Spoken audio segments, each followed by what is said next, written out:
Good morning, Tracy.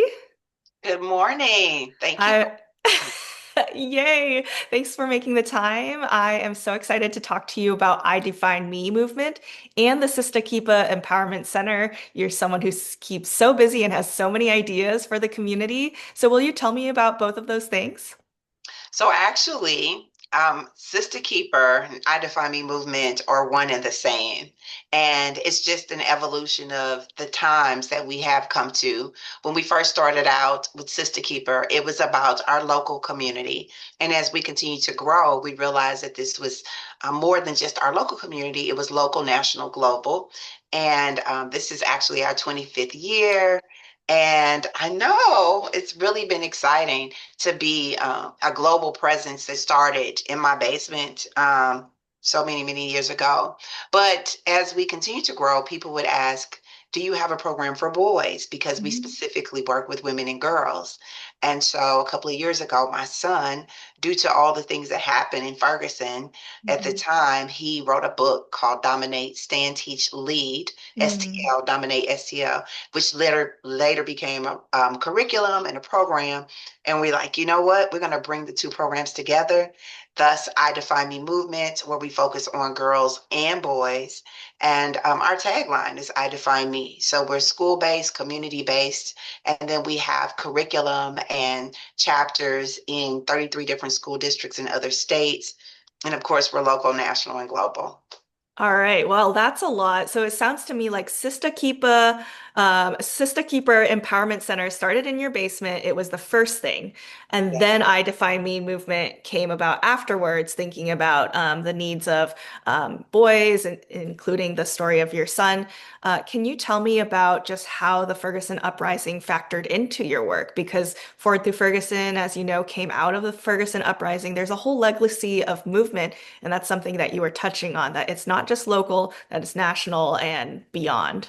Yes, absolutely. Well, I am from St. Louis, Missouri. My family, the children that me and my husband raised is from Ferguson Florissant School District. We live in Florissant, and it was really important that we make sure that our girls had a safe space to articulate their feelings and be able to be active in the social justice movement, as well as realize what equity looks like.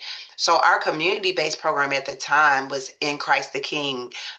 Pastor Tracy Blackman was our Oh. pastor. We used to have our circles every first Friday of the month.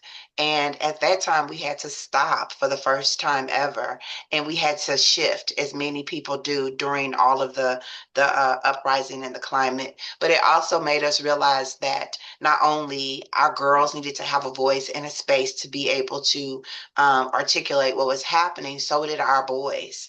And so it allowed us to be able to have safe spaces so that everybody could talk about the things that were going on, but also be active in ways that they felt comfortable and felt heard. Hmm. And So for I us, think that was through storytelling and poetry and journaling, as well as being able to stand together in alignment. Wow, that's awesome. As a storytelling person myself, that makes me really happy. It's pretty clear what your goals and vision are, that it's a safe space or safer space for young people to express themselves, to be heard. Can you tell me about how you do that? What are the kind of services, the programs? What are the kids doing? So I'm a licensed therapist, and oftentimes in our community, mental health is often taboo. And so we wanted to really focus on the wellness perspective.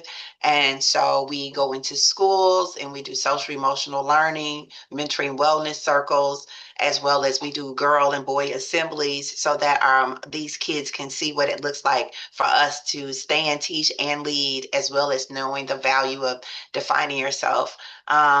During the pandemic, I'm sure that a lot of people experienced the world shutting down and we were all in a box, and we needed to make sure that we gave resources out to the community. So that's when I purchased what we now know as the I Define Me Wellness Mobile, the only one in the country, where we would open up our resources and give out period packs and journals and books and all type of resources that covered the entire family. Because oftentimes we find that families don't reach out to the services or come or able to come to where you are. So we had to make our wellness mobile mobile and go to where the families were. So we provide the support and group circles in our facility here. And then we also do school-based, and we have a virtual platform as well as we can take the wellness mobile out to the community. Oh, I love that access is a big part of what you do because something that we hear often is that you can come up with a solution to a problem, but if it's not getting to the people that need it or could benefit from it, it really means nothing. And so doing that transportation piece and also the virtual part is so smart with the impact of the COVID-19 pandemic. We know that virtual access is so important. That's how so many kids were learning, and also people had to adjust so much to that. So clearly, a lot of things have changed since you were first awarded the Racial Healing and Justice Fund grant from its first cycle. I want to rewind and take you back to that time. Do you remember the process of applying for funding and if that differed from other funding applications, if at all, or was it pretty similar? I think it was different in that it was more qualitative data that I was able to explain what we were doing, and we had the meetings with the teams. And being that I am a small grassroots organization, because when I tell people we've been in existence for over 25 years, they think there's this huge team. And oftentimes, when we apply for grants, we don't have a fiscal agent to support us, and so we often don't get the grant, although we have the capacity to do the work. And so that's what happened with this grant. It made it so it simplified everything. We were able to get the funds and get out there and do the work. And I'm really thankful because, as I said before, oftentimes the immediate thing is to just shut it down. We don't have the capacity, but we were able to show up and show that we were able to get out there and do the work. And I felt that the process was very seamless. That's awesome. That's something we hear from Black and Brown leaders that they're just like, we are making stuff happen out of a shoestring. We're making a way out of no way. You think there's a whole team behind me, and there may be a village, people who love me, but sometimes it's just me. Sometimes I'm the website designer, and I'm the program coordinator, and I'm the grant writer. I wear all of these different hats. I wonder, how do I have one head? Oh, I'm giving away the secrets. So, I love that you shared that it kind of gave you a chance when some traditional funders might not, especially with the fiscal sponsorship piece, where initiatives that didn't have a fiscal sponsor get to be matched up with the fiscal sponsor, and then you can get funding instead of saying you're jumping through hoops or you can't even get to the hoop to even jump. So, yeah, now we're at the point that the Racial Healing and Justice Fund has had 3 cycles. It was a pilot program for something bigger. It ended up distributing over $1.35 million to over 70 organizations and initiatives focused on racial healing and justice. So the next step for people who don't know is that we want to create an endowed racial equity fund that can resource Black and Brown led healing and justice organizations for years to come. So I want to know from you, as someone who does this work day in and day out and needs to look for resources, why are community-led funds important? Why is it important for community members to be able to select those who are awarded, to come up with a process, to say, hey, some of the grantees or applicants are facing this problem. Let's Right. come up with a solution. Right. I think because community-led programs, they have a pulse on what you're actually doing. They don't have to come to go see. They're in the community, so they know the need. They see the statistics, they see the data, and they know if you are consistent because they see you doing the work. And oftentimes I tell people as a nonprofit, we can't always go get a billboard to say, look at what I'm doing. So you have to literally walk the walk, and people see you not just talk the talk but walk the walk, and you've been doing it for a long time. And so to be able to collaborate with other community-led programs where we can come together, that people can see what that ripple effect looks like, there's a lot of value there. And oftentimes when it's a grant that is maybe a national grant or a grant that does not really see the work that you do outside of the data that you send in, you miss the boat completely. I love that there's a little bit of customization that can happen with the community-led funds because you're mentioning the importance of storytelling. You're mentioning the importance of qualitative data. You saying from your own words, "Hey, I know this works," and that may not be a story that the numbers can tell. Mhm. So I want to know, the Racial Healing and Justice Fund, that was probably like one part of the picture, but there's been so much that has happened since then. I would like to know how those funds impacted your work. Was there a snowball or cascading effect, or were there certain things that you were like, oh, I can't do this right now, but if I just had a little bit more funding, that would push me over the edge to take that leap. Tell me what has changed or evolved about your work since that time. Yeah, so at the time we also had just started with our wellness mobile where we were able to fund it to be able to give out the resources. It allowed us to also connect with other community partners. And I think that within itself was valuable because it got the word out. So then people contact you for more and they're like, how do you sustain this? Because sustainability is a big thing. For us, it's difficult because once you give out the resources, you don't have any more. You're like, I have them here now. We're Mhm. making period packs and we're making sure that we give out our journals and our products. But for me, the biggest piece was the mentoring and the therapy. I Mhm. always told people that we try to be threefold: prevention, intervention, and awareness. We can get out, now I have a talk show.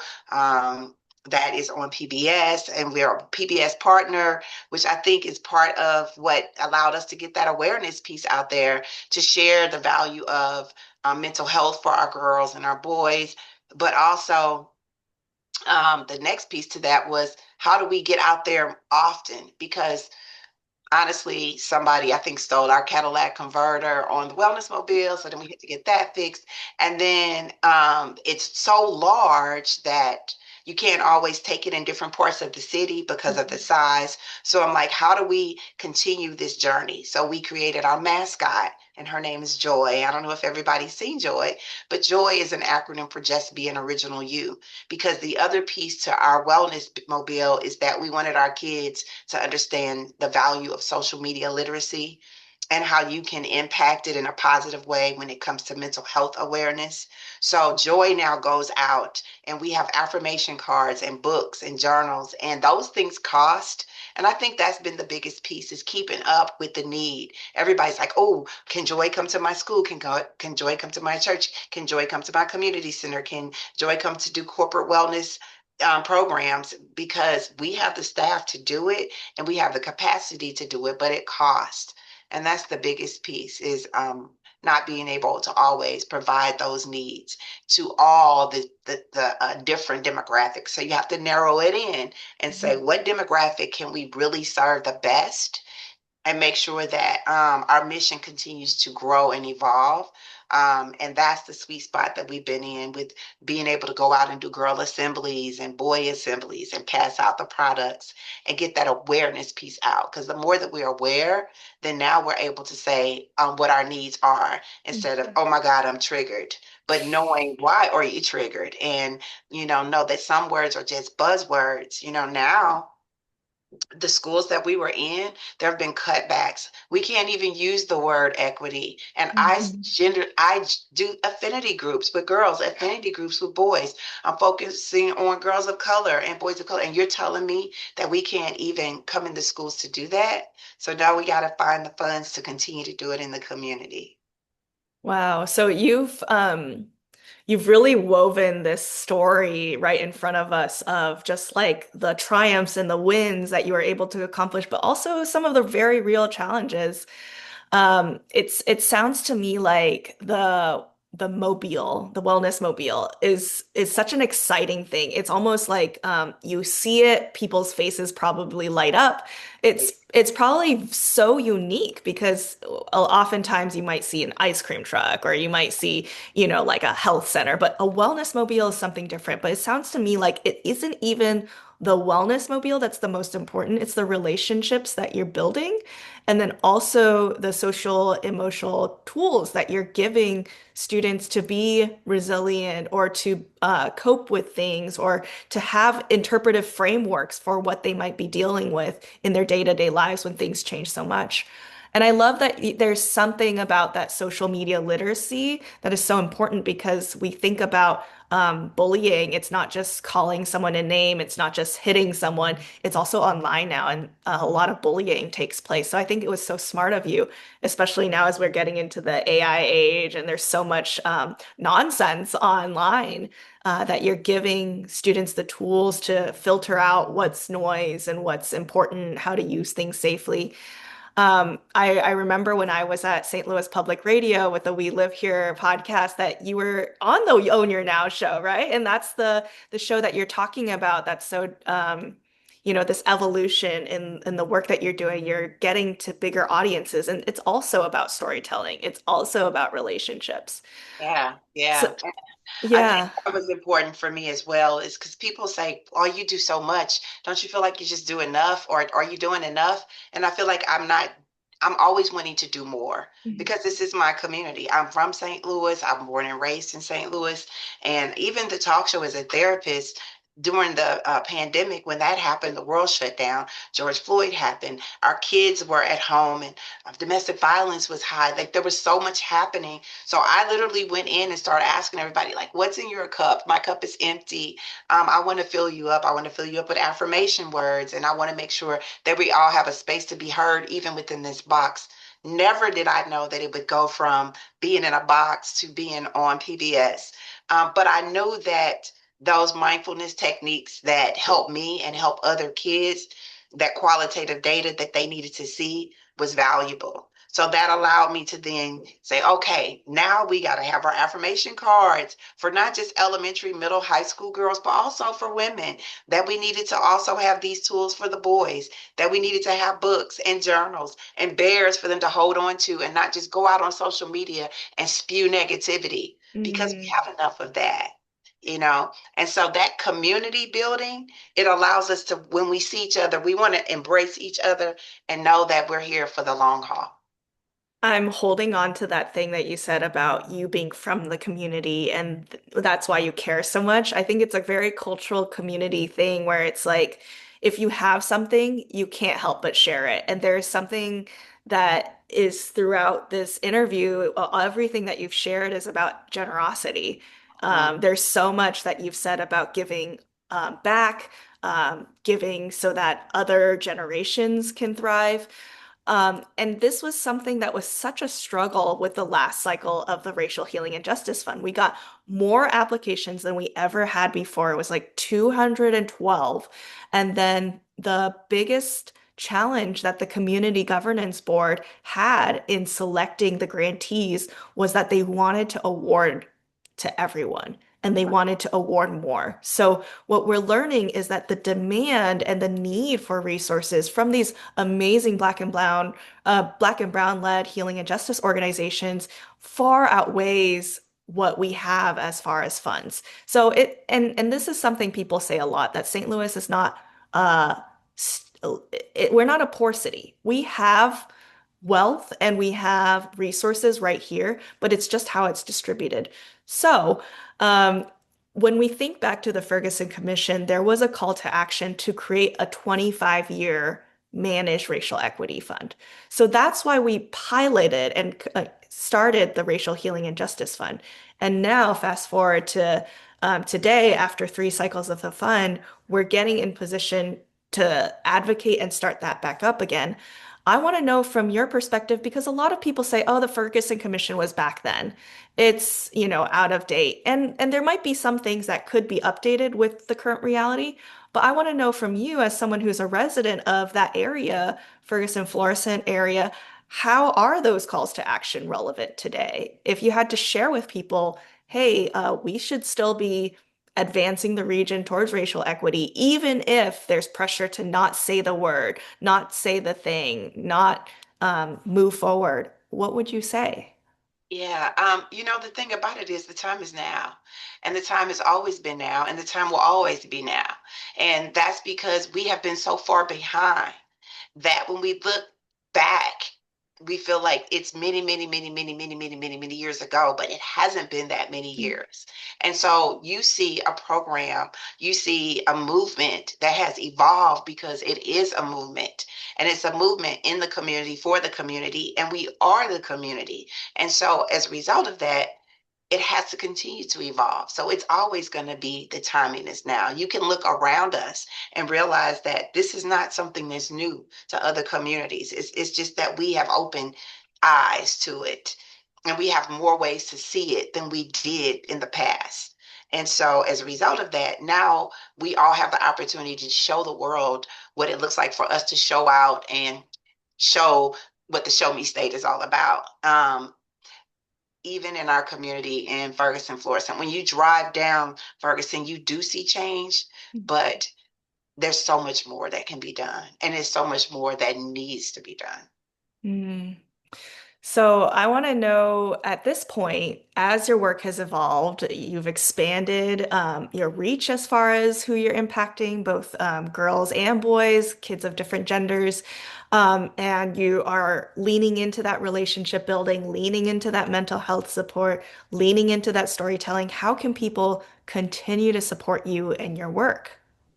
Well, for me, like you said, storytelling is everything. And I want the mission to be, I mean, when I do therapy, that's one-on-one. But when you do awareness, then you reach just so many more, many, many, many more. And like my goal is to fill stadiums. I want to bring awareness on like what we did on a local level needs to be on a global level. And so I want to have a larger wellness mobile that is able to tour to different states. I want to have a wellness mobile in every city, but also I need one that's mobile enough that, like, we don't have heat on our wellness mobile. It looks Mhm. like a tiny house. You could take it out during certain time periods, but everybody can't have been the space to do therapy. When we go into schools, oftentimes they have said to us, let me give you a space, and it's a closet. You want kids to open up in a closet? You know, It we almost sounds like a joke. That's impossible. Get in the closet to get out of. open No, you up the brain. can't. No. And so to be able to go into like a mobile unit that just like a woman needs can go to a mammogram or you go to the children's mobile, the library. We need like wellness spaces for our kids to be able to come and get those resources that is sustainable. So that's one of my goals. And of course, to always be able to offer mentoring wellness spaces in the community here in our office that those resources are taken care of. It's difficult when, again, you're not large enough to even have a fiscal sponsor. I do think that there's a need to have more fiscal sponsors, and I also think there's a need for more partnerships. What I've Mhm. learned in our community is we are better together. We have benefited from working with corporate sponsors. We've done some work now with Dove and the Crown Act. It's been very beneficial to the work that I do with the girls. We've done some work with the YWCA and Ulta Beauty to do Pretty Empowered. And we've worked with Walmart and Diamond Divas and the YWCA. And the partnerships are just valuable for a small nonprofit as myself Mhm. because I cannot do it all by myself. But I'm here in the community and I will continue to push forward so that we see what it looks like for us to define ourselves and also to bring some joy. Everybody Mhm. loves joy, and we're going to continue to bring awareness to our elementary, our preschool, elementary, middle school, high school girls and women and boys.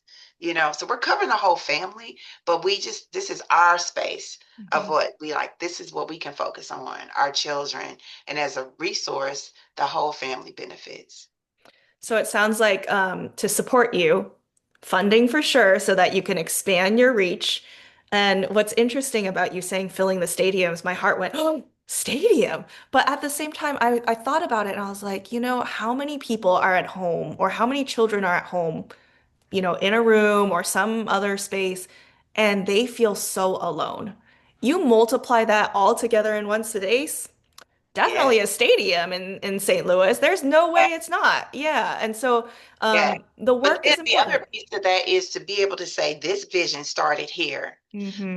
the things that we've done with the I Define Me movement, we have presence in New Mexico, Thailand, Jamaica, Germany, Ghana. We've been in those spaces so that we could put say like, but it started here. Yeah. Continue to say that this is something that started here, and now we're going to take that wellness mobile to other states because representation matters. And Yes. oftentimes people don't realize that until you see a little girl walk up to Joy and she's like, wow, she looks like me. Or you see that wellness mobile with all of the girls who have a story. Every single girl on our wellness mobile are real people who have stories. And so there's value in all of us being represented. And that's why I love Ferguson. It's forward. We're moving forward. Period. It's the key. Yeah. Period. Well, and the representation means that kids can see themselves in the future. Mhm. And that's so huge. So, funding, partnerships, introductions, Yes. all Word of of it. mouth Word works. of mouth. Yes. Okay. Would you like Uh, to plug a website or a social media our website. platform? Absolutely, and thank you. Our website is iDefineMeMovement.com. So you can just www.iDefineMeMovement.com. That's where we are, that's where we live, and that's what we're doing. We're defining the movement for our families. And we're finding ways to partner with outside of St. Louis as well. Like that's huge. We're working with another organization in Atlanta. It's called Paradise Park ATL to because it's a black owned, woman owned retreat. And so we need these spaces for ourselves, sacred spaces. That's what we're doing. We're moving forward Yes, together. absolutely. You're not going Together. to let anyone stop you. So, iDefineMeMovement.com and Yes. then social media, anything you'd like to share? It's the I Define Me movement on all social media, Facebook, YouTube, and we also have on YouTube, we have Sister Keeper, the I Define Me movement there as well. Wonderful. And if people want to watch the Own Your Now show, what's the time slot? How do they do Yes. that? So the Own Your Now show is on Facebook and YouTube every Wednesday, and then it's on monthly on PBS. So if you have the PBS passport, you have the PBS app, or you could just go to PBS 9 Network, look up Own Your Now show. Myself, my co-host Yolanda Langford, we're always out in the community. We're able to come and talk to you about wellness, MC, bring out joy. Like this is what St. Louis is all about. We're bringing joy to the STL and letting other people know that we have a lot of positive things here and we're doing the work. I love that. My household recently got PBS and we're loving it. There's a Percy Green documentary. There's Yes. Bob Ross. You can travel. You can learn about crafts, all the things. And we need public programming now more than ever. So I want to know as we close, is there anything I didn't ask that you wished I had asked? You know what? When I tell you I've met with you before, you're the ultimate interviewer. I believe you covered everything. It's just, I want the world to know that even as a therapist, I have to make sure that my cup is not just full, but it's overflowing. And we have to make sure that we look at that for everyone. We're going into another climate where a lot of people will be struggling, and we don't want to continue to struggle. One of my good friends, Tina Lifford, says, we want to make sure that we thrive. And when we thrive, we can be our best infinite self. So thank you. Thank you for this opportunity. We got to keep writing, keep telling stories, keep journaling, and keep filling up our cups. Absolutely. Well, thank you so, so much for your time. And we will see you as you continue to do things, and we will be lifting you up from here. Thank you. Thank you for having me. All right.